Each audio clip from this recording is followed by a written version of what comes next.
They are gone. I actually feel lighter. I feel lighter now that they're gone.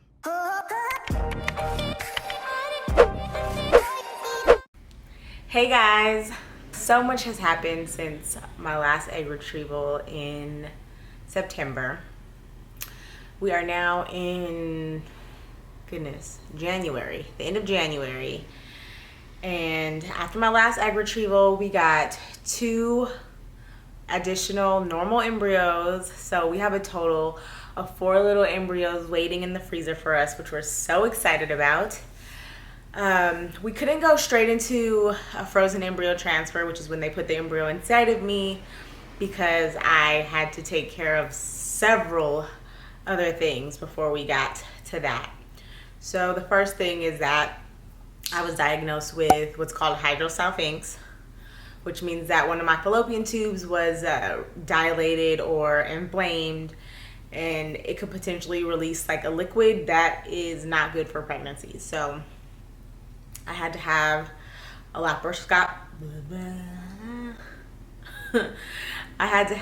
laparoscopic surgery to get my fallopian tube removed. Prior to that surgery, my doctor wanted to make sure I didn't have like endometriosis and all those things, so she did an MRI. Turns out your girl had endometriosis, stage 4 endometriosis at that.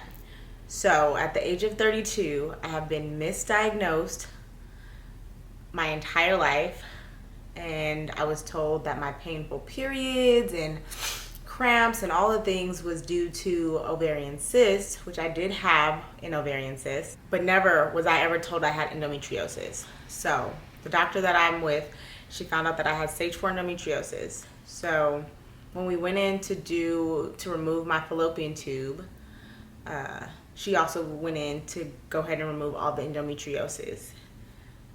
Her words exactly was, the endometriosis was extensive.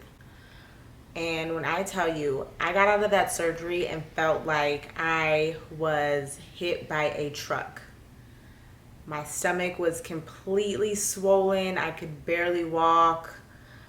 I was out for about 5 days, just in the bed. I was up at night, couldn't sleep. It was really bad.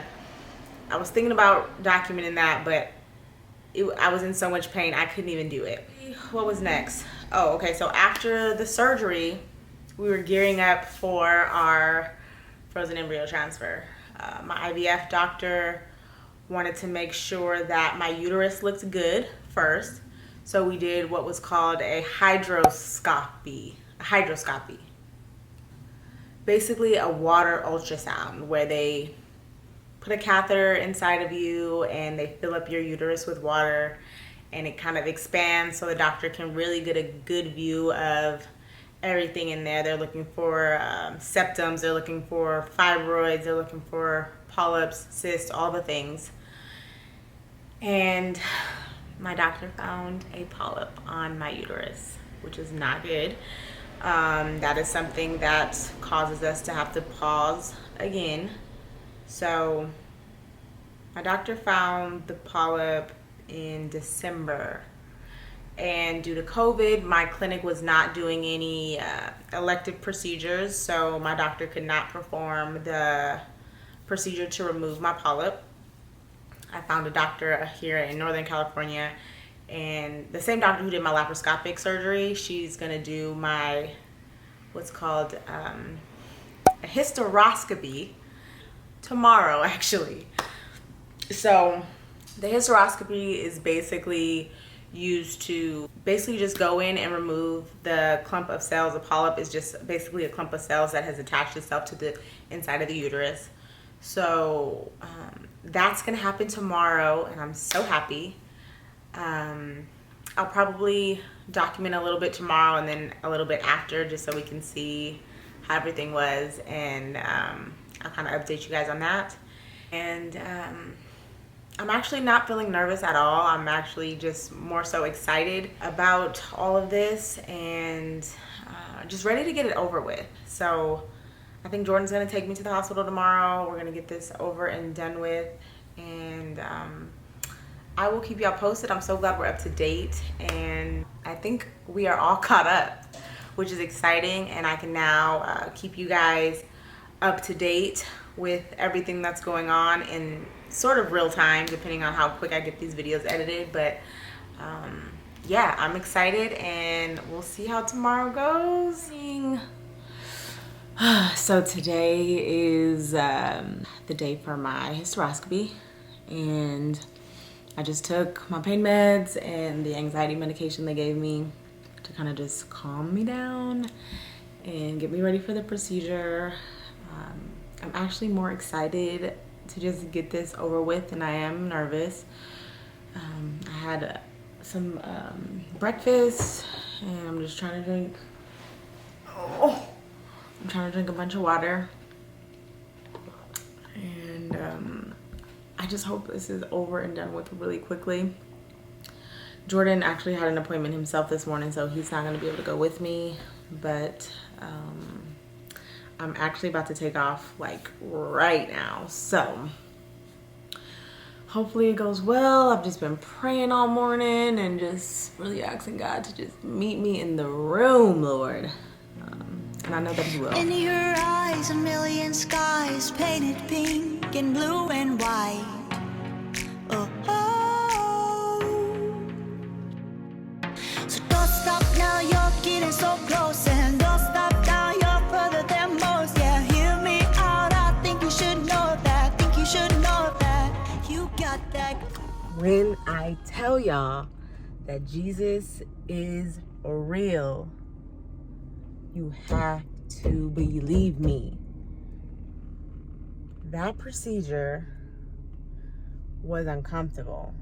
Yes, I'm not gonna say it wasn't uncomfortable. It was uncomfortable.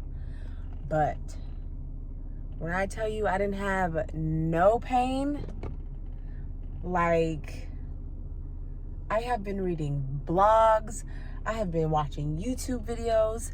Women have had me scared. They have been saying it's painful, it's the worst, I barely got through it, I tried to hop off the table. Like, people had me absolutely shook. And I have been praying, I have been asking the Lord to just go in that hospital room before me, and I just needed this to be pain-free. I have been praying for this procedure to be pain-free. And when I tell you God showed up in that room, I did not have any pain. My mind is always so blown at the miracles of God. He does not play about his children. So I'm just so happy. I am so happy that that is over. I'm so happy that we get to move on to the next thing. So the next thing is that I have to go just get the reports from this, send them to my IVF doctor. And once she gets the reports showing that I don't have any polyps, we're going to move forward with our mock cycle, our ERA cycle. And I will have another video explaining all of those things. But I am just so glad that it was pain-free. So we are one step closer to baby, and my heart is so full, and I am just filled with gladness right now. Okay, I made it home, but really quick before I go inside to talk to Jordan, I wanted to let y'all know about the procedure. So basically they dilate, first they numb your cervix. And after they numb the cervix, they then dilate you about 3 centimeters. And they put a camera in there, and they are just looking around the uterus, and there's a screen there so you can watch and see exactly what your doctor is doing. Like, she showed me the entryway to where my fallopian tubes are, but they're not at off. And then so as she's going around with the camera, you just see like little lumps, and that was the polyps. There was 2 or 3. And they just look like little, like almost like the skin tags or the meaty moles, like that stick up off of your skin, like that's kind of what they looked like. And she put this machine inside of me and it just literally started sucking them up. And they are gone. I actually feel lighter. I feel lighter now that they're gone. And I am so happy that it's over. And that was pretty much it. I mean, don't get me wrong, it took about 30 to 45 minutes, the whole entire thing. But there's a lot of prep work and getting stuff in there to open the cervix, and there was all of that. But praise God for no pain. So I just made it home. I'm gonna run upstairs and go tell Jordan everything that happened. All right, y'all. Bye. Can't stop this flow.